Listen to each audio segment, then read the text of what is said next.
ওম শান্তি। আজকের তারিখ হলো 2/2/2026। প্রাতঃ মুরালি ওম শান্তি। বাপদাদা মধুবন। শিব ভগবানুবাস। মিষ্টি বাচ্চারা, তোমরা আমাকে স্মরণ করো এবং আমাকে ভালোবাসাও, কারণ আমি তোমাদের সদা সুখী করতে এসেছি। প্রশ্ন: যে বাচ্চারা গাফিলতি করে থাকে তাদের মুখ দিয়ে কোন কথাটি আপনার থেকে বেরিয়ে আসে? উত্তর: ভাগ্যে যা আছে তাই পাবো, স্বর্গে তো বাবাই। বাবা বলেন, এই কথাটি পুরুষার্থী বাচ্চাদের নয়, উচ্চ পদ পাওয়ার জন্য পুরুষার্থ করতে হবে। যখন বাবা এসেছেন উঁচু পদ মর্যাদা প্রদান করতে, তখন গাফিলতি করো না। গীত: শৈশবের দিনগুলি ভুলে যেও না। ওম শান্তি। মিষ্টি মিষ্টি আত্মারূপী বাচ্চারা, গানটির অর্থ বুঝেছ? এখন জীবিত থেকেই তোমরা অসীম জগতের পিতা আপন হয়েছ। সম্পূর্ণ কল্পত দৈহিক পিতার সন্তান ছিল, এখন শুধু তোমরা ব্রাহ্মণ সন্তান অসীম জগতের পিতা আপন হয়েছ। তোমরা জানো, অসীম জগতের পিতার কাছ থেকে আমরা অসীম জগতে উত্তরাধিকার প্রাপ্ত করছি। বাবাকে যদি ত্যাগ করো তাহলে অসীম জগতে উত্তরাধিকারী প্রাপ্ত হবে না। তোমরা যতই বুঝাও, কিন্তু একটুতে কেউ রাজি হয় না। মানুষ ধন সম্পত্তির আশা করে, ধন ব্যতীত সুখ হতে পারে না। ধনও চাই, শান্তিও চাই, সুস্থ শরীরও চাই। তোমরা বাচ্চারা জানো, দুনিয়ার আজ কি হচ্ছে, কাল কি হবে, বিনাশ তো সামনে উপস্থিত। আর কারো বুদ্ধিতে এই কথা নেই। যদি বুঝেও যায় বিনাশ দাঁড়িয়ে, তার জন্য কি করতে হবে তা জানা নেই। তোমরা বাচ্চারা জানো যে কোনো সময়ে যুদ্ধ রাখতে পারে, একটু আগুন লাগলেই মহাবিপদে পড়তে দেরি লাগবে না। বাচ্চারা জানে এই পুরনো দুনিয়া শেষ হবে, তাই এখন অতি শীঘ্র বাবার কাছ থেকে অবিনাশী উত্তরাধিকার প্রাপ্ত করতে হবে। বাবাকে সদা স্মরণ করলে খুব খুশিতে থাকবে। দেহ অভিমানে এলেই বাবাকে ভুলে দুঃখ সহ্য করো। বাবাকে যত স্মরণ করবে, অসীম জগতের বাবার কাছ থেকে ততই সুখ প্রাপ্ত করবে। এখানে তোমরা এসেছো লক্ষ্মীনারায়ণ হতে। রাজারানী হওয়ার এবং প্রজার চাকর হওয়া অনেক ফারাক, তাই না? বর্তমানের পুরুষার্থ পরে কল্পান্তরের জন্য ফিক্স হয়ে যায়। ভবিষ্যতে সবার সাক্ষাৎকার হবে। আমরা কতখানি পুরুষার্থ করেছি। এখনও বাবা বলেন, নিজের অবস্থা দেখতে থাকো। মিষ্টি মিষ্টি বাবা যার কাছে স্বর্গে উত্তরাধিকার প্রাপ্ত হয়, তাকে আমরা কতখানি স্মরণ করি। তোমাদের সমস্ত কিছু স্মরণের উপরে নির্ভর করছে। যত স্মরণ করবে তত খুশি থাকবে। তোমরা বুঝবে এখন আরও কাছে পৌঁছেছি। কেউ ক্লান্ত হয়, আরও কত দূর চলতে হবে। পৌঁছালে তো পরিশ্রমও সফল হবে। এখন তোমরা যে লক্ষ্যের দিকে চলেছ, দুনিয়া জানে না। দুনিয়া এই কোথাও জানে না যে ভগবান কাকে বলা হয়। যদিও তারা বলে ভগবান, তারপরে বলে পাথরের নুড়িতে ভগবান বিরাজমান। এখন তোমরা বাচ্চারা জানো, আমরা বাবার সন্তান হয়েছি। এখন বাবার শ্রীমত অনুসারেই চলতে হবে। বিদেশেই থাকো বা অন্য কোথাও, শুধু স্মরণ করতে হবে। তোমরা শ্রীমত প্রাপ্ত করেছ। আত্মা তহপ্রধান থেকে শতপ্রধান সড়ক ব্যতীত হতে পারে না। তোমরা বড় বাবা, আমরা তোমার কাছে সম্পূর্ণ উত্তরাধিকার নেব। যেমন আমাদের মাম্মা বাবা উত্তরাধিকার নিয়েছেন, আমরাও পুরুষার্থ করে তাদের সিংহাসনেই নিশ্চয়ই বসবো। মাম্মা বাবা রাজা রাজেশ্বরী হন, তো আমরাও হব। পরীক্ষা তো সবার জন্য একই। তোমাদের খুব অল্প করে শেখানো হয়, বাবাকে স্মরণ করো। একেই বলা হয় সহজ রাজযোগ। তোমরা বুঝেছ, যোগের দ্বারা অনেক বল প্রাপ্ত হয়। বুঝেছ যে আমরা কোনো রকম বিঘ্ন করলে দণ্ড ভোগ করতে হবে, পথভ্রষ্ট হয়ে যাবে। স্বর্ণেই মায়া বিঘ্ন সৃষ্টি করে। ভয়ানও আছে, সদ্গুরুর নিন্দুক কোথাও ঠাঁই পায় না। তারা তো বলে গুরুর নিন্দুক, নিরাকারের কথা কেউ জানে না, বলাও হয়ে থাকে। ভক্তদের ফল প্রদান করেন ভগবান। সাধু সন্ন্যাসী সবাই ভক্ত, ভক্তরাই গঙ্গায় স্নান করে। ভক্তরা ভক্তদের ফল দিতে পারে না। ভক্তরা ভক্তদের ফল দিলে ভগবানকে স্মরণ কেন করবে? এ হলোই ভক্তি মার্গ। সবাই ভক্ত, ভক্তদের ফল প্রদান করেন ভগবান। এমন নয় যে বেশি ভক্তি করে সে কম ভক্তি করা ভক্তকে ফল দেবে না। ভক্তি অর্থাৎ ভক্তি। রচনাকে উত্তরাধিকার কী হয়ে দেবে? উত্তরাধিকার রচয়িতার কাছে প্রাপ্ত হয়। এই সময় সবাই হলো ভক্ত। যখন জ্ঞান প্রাপ্ত হয় তখন ভক্তি আপনার থেকে দূর হয়ে যায়। জ্ঞান জিন্দাবাদ হয়ে যায়।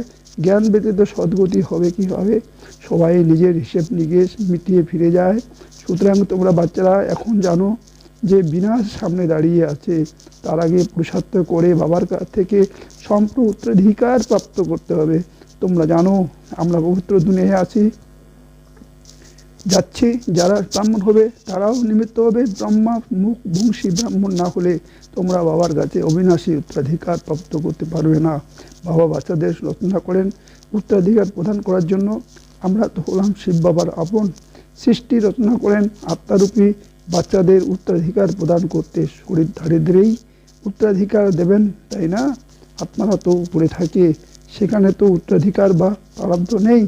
তোমরা এখন পুরুষার্থ করে প্রাপ্ত করছো, যা দুনিয়ায় এখনও জানে না। এখন সময় কাছে আসছে, বোমা ইত্যাদি রাখার জন্য নয়, প্রস্তুতি চলছে। এখন বাবা আমাদের আদেশ দিচ্ছেন যে আমাকে স্মরণ করো, না হলে পরে কাঁদতে হবে। রাজবিদ্যার পরীক্ষায় কেউ ফেল করলে রাগে ডুবে মরে। এখানে রাগারাগির কথা নেই। ভবিষ্যতে তোমাদের অনেক সাক্ষাৎকার হবে, কেমন স্বরূপ ধারণ হবে সবাই জানবে। বাবার কর্তব্য হলো পুরুষার্থ করানো। বাচ্চারা বলে বাবা আমরা কর্মকালীন স্মরণ করতে ভুলে যাই। কেউ বলে স্মরণ করার সময় পাই না। তখন বাবা বলেন আচ্ছা সময় করে বসে স্মরণ করো, বাবাকে স্মরণ করো। নিজেদের মধ্যে একসঙ্গে বসে চেষ্টা করো যাতে আমরা বাবাকে স্মরণ করি। সবাই মিলে বসলে তোমরা ভালোভাবে স্মরণ করবে, সাহায্য প্রাপ্ত করবে। মুখ্য কথা হলো বাবাকে স্মরণ করা। কেউ বিদেশে যায়, সেখানে গিয়েও শুধু একটি কথা স্মরণ রাখো, বাবা স্মরণ, তাই তোমাদের প্রধান থেকে শতপ্রদান হবে। বাবা বলেন শুধু একটি কথা স্মরণে রাখো, বাবাকে স্মরণ করো, যোগ বলের দ্বারা সব পাপ ভস্ম হয়ে যাবে। বাবা বলেন মনাভাব ভব, আমাকে স্মরণ করো তাহলে বিশ্বের মালিক হবে। মুখ্য কথা হলো স্মরণের। কোথাও যাওয়ার কথা নেই, ঘরে থাকো, শুধুমাত্র বাবাকে স্মরণ করো। পবিত্র না হলে স্মরণ করতে পারবে না। এমন নয় সবাই ক্লাসে এসে পড়া করবে, মন্ত্র নিয়ে যেখানে ইচ্ছে যাও। শতপ্রদান হওয়ার পর তো বাবা বলেই দিয়েছেন, সেন্টারে এলে নতুন নতুন পয়েন্ট শুনতে থাকবে। যদি কোনো কারণে আসতে না পারো, বৃষ্টি পড়ছে, কারফিউ লেগেছে, কেউ বাইরে বের হতে পারবে না, তখন কি করবে? বাবা বলেন কোনো অসুবিধা নেই। এমন তো নয় শিবের মন্দিরে জল ঢালতে হবে, সেখানেই থাকো, যেখানেই থাকো তোমরা স্মরণে থাকো। চলতে ফিরতে স্মরণ করো। অন্যদেরও এই কথাই বলো যে বাবাকে স্মরণ করলে বিকর্ম বিনাশ হবে এবং দেবতায় পরিণত হবে। শব্দমাত্র দুটি। রচয়িতা পিতার কাছে অবিনাশী উত্তরাধিকার প্রাপ্ত করতে হবে। রচয়িতা হলেন একজনেই আছেন, তিনি কত সহজ পথ বলে দেন। বাবাকে স্মরণ করার মন্ত্র প্রাপ্ত হয়েছে। বাবা বলেন শৈশবের এই দিনগুলি ভুলে যেও না। আজ হাস্য, কাল কাঁদতে হবে। যদি বাবাকে ভুলে যাও, বাবার কাছে সম্পূর্ণ উত্তরাধিকার প্রাপ্ত করা উচিত। এমন অনেকে আছে যারা বলে স্বর্গে তো যাবই, তাই না? যা ভাগ্যে আছে তাদেরকে পুরুষার্থী বলা হবে না। মানুষ পুরুষার্থ করে উঁচু পদ মর্যাদা প্রাপ্ত করার জন্য। এখন যখন বাবার কাছে উঁচু পদ প্রাপ্ত হয় তখন গাফলতি কেন করবে? স্কুলে যেয়ে পড়া করবে না। যারা পড়াশোনা করে তাদের সামনে নত থাকতে হবে। বাবাকে পুরোপুরি স্মরণ না করলে প্রজায় গিয়ে চাকর বাকর হতে হবে, এতেই খুশি হওয়া উচিত নয়। বাচ্চারা সম্মুখে এসে রিফ্রেশ হয়ে যায়।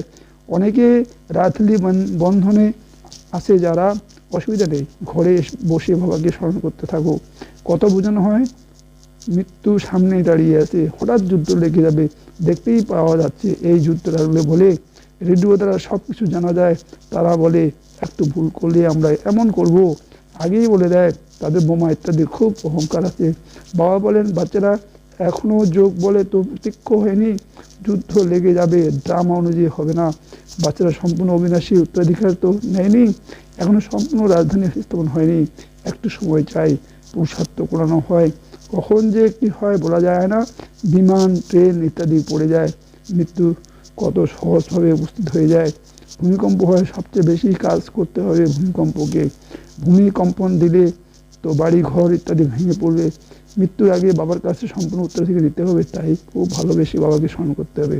বাবা তুমি ছাড়া আমাদের দ্বিতীয় কেউ নেই, শুধু বাবাকে স্মরণ করতে থাকো।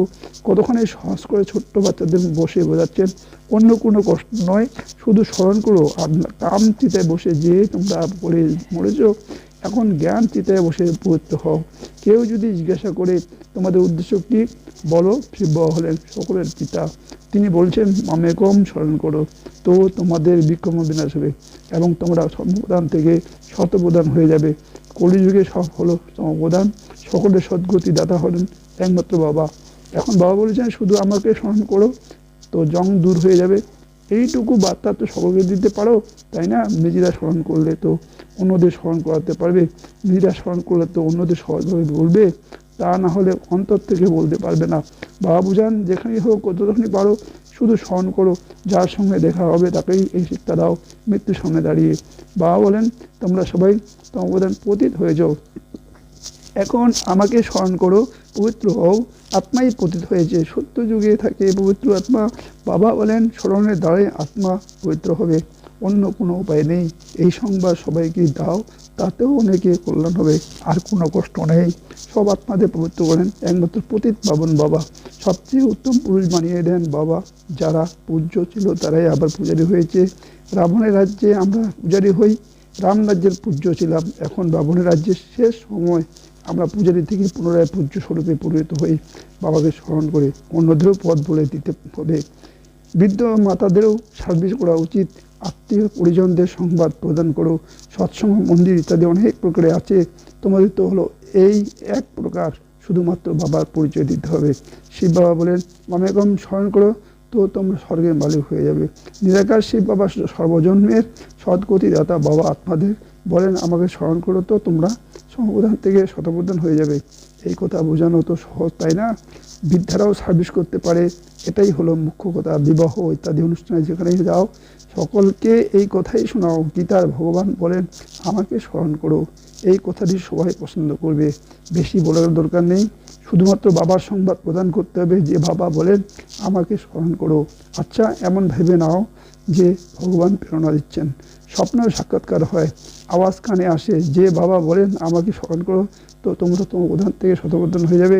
তোমরা নিজেরাও শুধু এই চিন্তন করতে থাকো, তাহলে তোমরা ভবসাগর পার হয়ে যাবে। আমরা প্র্যাকটিক্যাল অসীম জগতের পিতা সন্তান হয়েছি এবং বাবার কাছে 21 জন্মের উত্তরাধিকারী প্রাপ্ত করেছি, সুতরাং খুশি তো থাকা উচিত। বাবাকে ভুলে গেলেই কষ্ট অনুভব হয়। বাবা কতখানি সহজ করে বলেন নিজেকে আত্মা পরিনিশ্চয় করে বাবাকে স্মরণ করো তো আত্মা শতপ্রধান হয়ে যাবে। সবাই বুঝবে এনারা সঠিক পথ পেয়েছে। এই পথ কেউ কখনো বলে দিতে পারে না। যদি তারা বলে শিব বাবাকে স্মরণ করো তাহলে সাধু সন্ন্যাসীদের কাছে কে যাবে? সময় এমন আসবে যখন তোমরা বাড়ির থেকে বাইরে বের হতে পারবে না। বাবাকে স্মরণ করতে করতে দেহ ত্যাগ করবে। অন্ত সময়ের যে শিব বাবাকে স্মরণ করে সে নারায়ণজনীতে গিয়ে নামবে, লক্ষ্মীনারায়ণের কুলে আসবে, তাই না? ক্ষণে ক্ষণে রাজারা পদ প্রাপ্ত করবে। শুধু বাবাকে স্মরণ করো এবং বাবাকে ভালোবাসো। স্মরণ ব্যতীত ভালোবাসবে কীভাবে? সুখ প্রাপ্ত হলে তো ভালোবাসা যায়, যে দুঃখ দেয় তাকে কেউ ভালোবাসে না। বাবা বলেন আমি তোমাদেরকে স্বর্গের মালিক বানাই, তাই আমাকে ভালোবাসো। বাবার মত অনুযায়ী চলা উচিত, তাই না? আচ্ছা মিষ্টি মিষ্টি হারানিধি বাচ্চাদের প্রতি মাতা পিতা বাপ দাদার স্মরণে স্নেহ সুমন আর সুপ্রভাত। আমার আত্মাদের পিতা তার আত্মারূপী বাচ্চাদেরকে জানাচ্ছেন নমস্কার। তাড়ানোর জন্য মুখ্য সার 1 নাম্বার, খুশিতে থাকার জন্য স্মরণ করার পরিশ্রম করতে হবে। স্মরণের বল আত্মাকে শতপ্রধান বানিয়ে দেয়। ভালোবেসে একমাত্র বাবাকেই স্মরণ করতে হবে। 2, উঁচু পথ মর্যাদা প্রাপ্ত করার জন্য পড়াশোনাতে পুরোপুরি মনোযোগ দিতে হবে। এমন নয় যে ভাগ্যে যা আছে তাই হবে। গাফিলতি ত্যাগ করে সম্পূর্ণ উত্তরাধিকার প্রাপ্তির অধিকারী হতে হবে। বরদান পার্থিব জগতের দায়িত্বগুলিকে অসীম পরিবর্তনকারী স্মৃতিস্বরূপ মোহমুক্ত ভব। মোহমুক্ত হওয়ার জন্য কেবল নিজের স্মৃতিস্বরূপকে পরিবর্তন করো। মোহ তখন আসে যখন এই স্মৃতি থাকে যে আমি হলাম গৃহস্থী, আমার ঘর, আমার সম্বন্ধ। এখন এই পার্থিব জগতের দায়িত্বগুলিকে অসীমের দায়িত্ব পরিবর্তন করে দাও।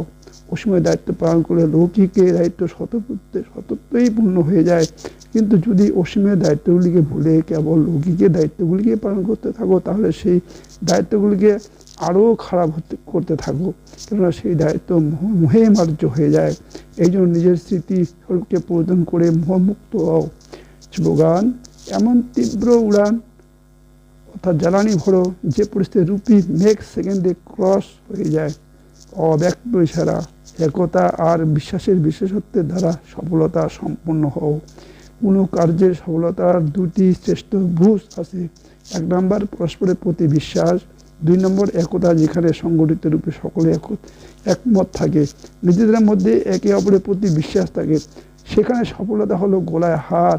সংস্কার ভিন্ন ভিন্ন আছে আর থাকবেও, কিন্তু যদি কারোর সংস্কার আঘাত করো তো অন্য আত্মার তালি বাজাবে না। যদি প্রত্যেকে নিজেকে চেঞ্জ করে নেয় তাহলে একতা বজায় থাকতে পারে। ওম শান্তি, ওম শান্তি, ওম শান্তি।